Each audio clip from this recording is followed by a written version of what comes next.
Sid dies. Poison. You're just like me. Just like this one. It's a scream, baby. Hold on a second. I'll be right back. Hi, welcome back to my video, Horror by Scary Mary. So in today's video, I'm going to keep it short and sweet. I keep saying that, but anyways, let's get right into it. So I'm just going to start with saying that this is going to be just a short video. Some more thoughts on my views on what it could potentially be for Scream 7. So of course we know Neve Campbell is coming back, and what I think is going to be is that we're going to have one of the legacy characters, or at least a recurring character, coming back in the opening and have it be them either being killed or being attacked. And I'm debating whether I want them to be killed or if I want them to be attacked, similar to Jenna Ortega's character in the 5th film. Because I honestly, at the end of the day, I don't want any of the recurring characters / legacy characters to be killed off. But I know in my heart of hearts that eventually not all these characters are going to remain alive. They're all eventually going to die, whether they get killed by Ghostface or they're just going to die of old age. Everyone dies. But my thoughts, like I said in previous videos, that it could possibly be Gail. Of course, we don't know for sure. She hasn't officially been announced to be in the movie. Odds are she is. But honestly, I'm not 100% sure if after this film she would... I'm not necessarily want to come back. I'm sure she would want to be in any movie that is Scream related as much as she can. But, you know, Courtney Cox has been in every single film so far in the Scream franchise. And so, like I said, as much as we would want her to be in every movie and that she would probably want to be in it, that isn't always the case. And how many times she's been attacked and stabbed and shot at and stuff like that. Eventually, you know, just look at Dewey in Scream 5. He's been stabbed so many times, he's had a limp and he can't, you know, have some fully function in some of his limbs. But I don't know if she's going to be killed or attacked or whatever. I hope that she's attacked, but not killed, but she was almost killed or alluded to be killed in the 6th movie, and we were told later on, while she was off camera, that she was alive. And it could be to this point where, oh my gosh, she's been in it, just die already. Like, as much as I don't want her to die, you know? But if anything, she may be not the top contender to be like the opening kill or attack, but she is up there. Another person who I think might also be attacked / killed maybe in the opening is Kirby. So, and we know that this is we're not for sure. We just know that there is something that happens that causes Sidney to come back, or at least help or be in the story, to kind of come back and help or be the focus of the story somehow. How that comes to be, we're not 100% sure yet. But if it was to be Kirby or Gail, of course Gail would be the most likely scenario for Cindy to come back and help, because Gail, even though Gail and Cindy weren't like the best of friends and not like, oh my gosh, we're attached to the hip, but they've been through this shit together. They have this rapport together. They know. They've been through it together since the beginning. So it would make, I'm sure, Cindy want to come back, especially after the loss of Dewey. And that's also something that I kind of wanted to touch base on, because when we know that in Scream 5 we lost Dewey. Dewey passed away. But, and I'm not no discredit to the writers of Scream 5 or even Neve, because Neve was just doing what, you know, she was paid to do. She was acting, she was there, whatever. But the reaction, and again, not towards Neve or anything like that, and I'm going to blame the writers and just how it came to be, because Nev was just acting out how it was written and acting out how it was in the script. So again, I'm going to put the focus on the writers, that they didn't know how to write how she should react with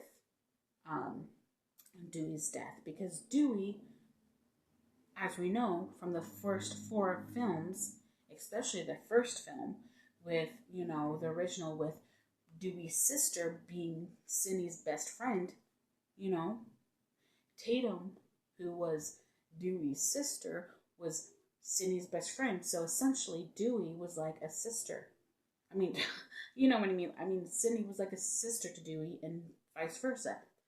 Dewey was like a brother to Cindy. So, like, again, it's not really on Nev Campbell. It's just the writers.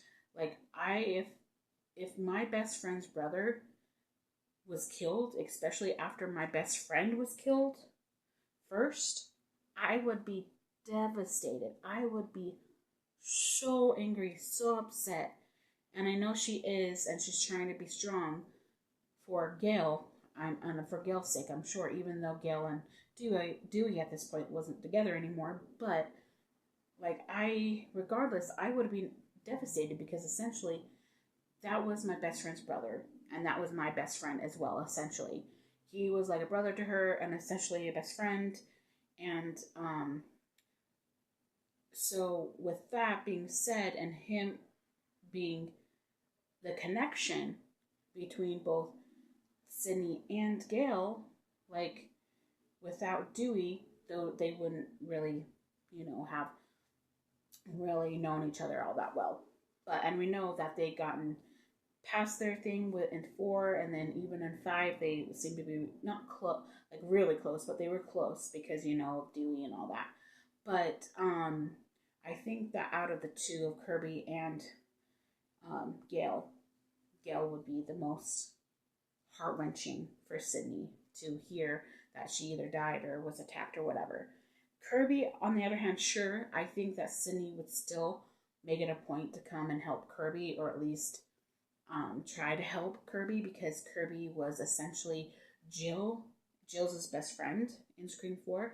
And even though Scream 4 was the first we heard of Jill Roberts and like the connection of family and stuff like that, like all that we knew at this point was that we had Maureen Prescott, the Prescott dad, and Sydney.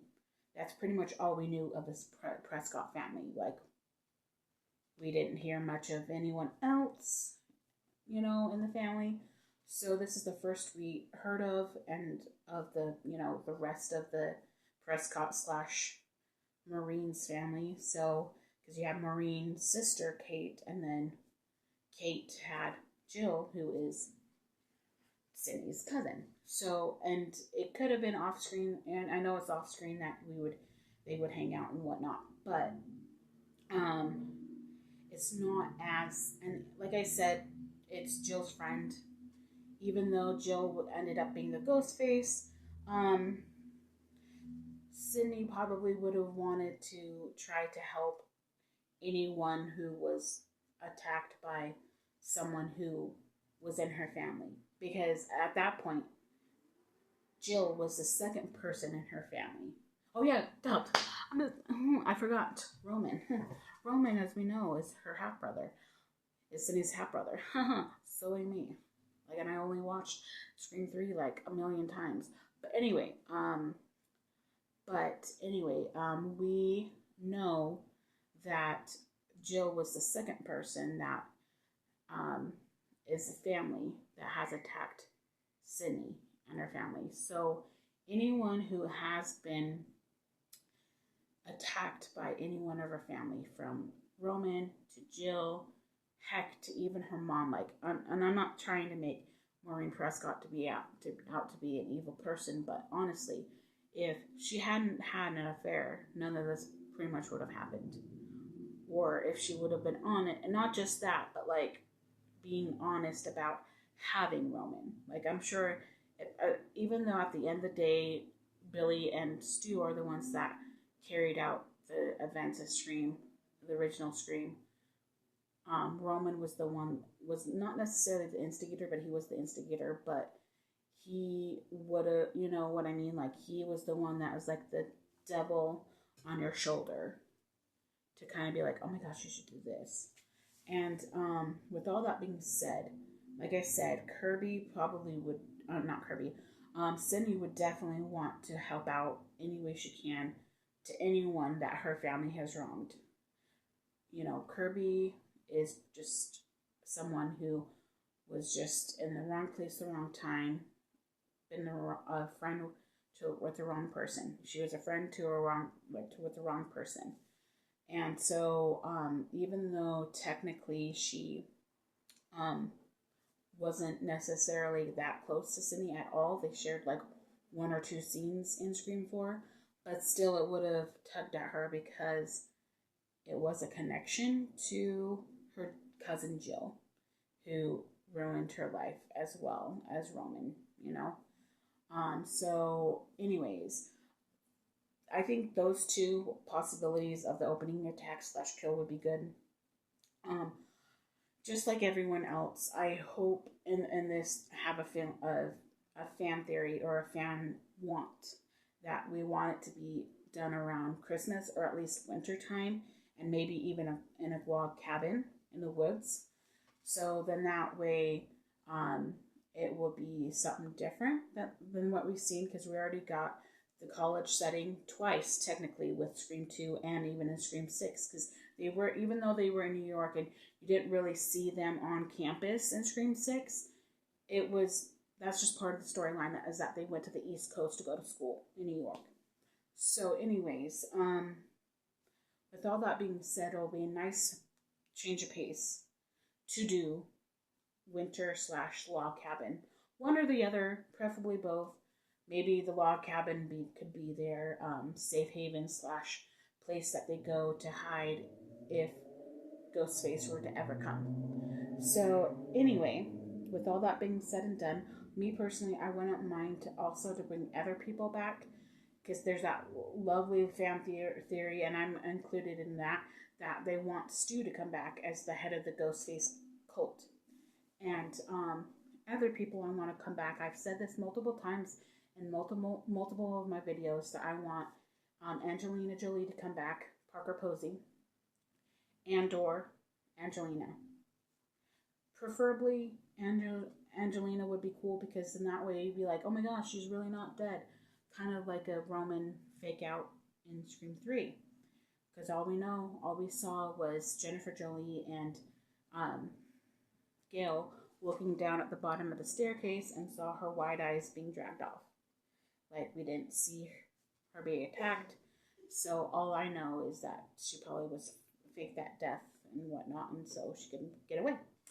But Jennifer Jolie, I would love to have back, because I think Parker Posey stole the show of Scream 3. That's all I'm saying, and I just love her. But anyways, that would be a couple of people that I would want to come back. Well, 3, Stu, Angelina, and/or Jennifer Jolie. Out of all those 3, I would love Stu and Angelina Jolie. And I know that I've heard this, that Angelina, I definitely think that Angelina was definitely Roman's accomplice. Like, people saying, oh my gosh, Roman did such a good job doing it by himself. No, I don't think that. I think Angelina was helping him. And another thing is that people are saying that maybe even Jennifer Jolie was his accomplice as well as Angelina. But I don't, unless she's a really good actress, and maybe that could be why she was so, eccentric when she's like, oh my gosh, why are you attacking me? I'm on your side, I'm helping you, whatever, so that would make sense. But at the same time, I don't think she would, because to me, she would seem like she would want to live so she can be in multiple movies, because she seemed that kind of person, look at me, she's like the look at me kind of person. She wouldn't want to do that, and she probably wouldn't want to agree to be Ghostface Roman's accomplice just so then that way he can kill her. I mean, she probably acts dumb, but I don't think she's that dumb. I don't think she's dumb, you know what I mean? So anyways, I don't think with that type of theory, I don't think that Jennifer Jolie was Roman's accomplice. If anyone, I think it's, and I know it's just a red herring. I know Angelina is just a red herring, but sometimes a red herring is a red herring, is a red herring, is a red herring. You know, you don't have to have it be that deep. You know what I mean? So anyways, that would be cool. And that would be kind of a cool fun down to have like Stu come back and then have Angelina pop out and be like, hey, Sid, look at me, I'm the other Sid, you know? That'd be kind of cool, you know, because Angelina played Sydney in the movies from Hollywood. So that'd be kind of cool. Be like, hey, I'm you. Kind of similar to like Jill, you know, kind of a thing. And Jill would be a cool one to come back because she was, you know, shot in the head with the paddles, but not necessarily shot in the head. But that would be another cool theory, you know. But anyways, those are just a couple of my things. Like I said, I'm trying to keep this short and sweet. I hope that you like these theories, and I know I probably repeated all this before in past videos, but just put in the comments on what you think and what you want to happen in the next film and what you think we might get in it. So I hope that you guys have a good day. Thanks for watching.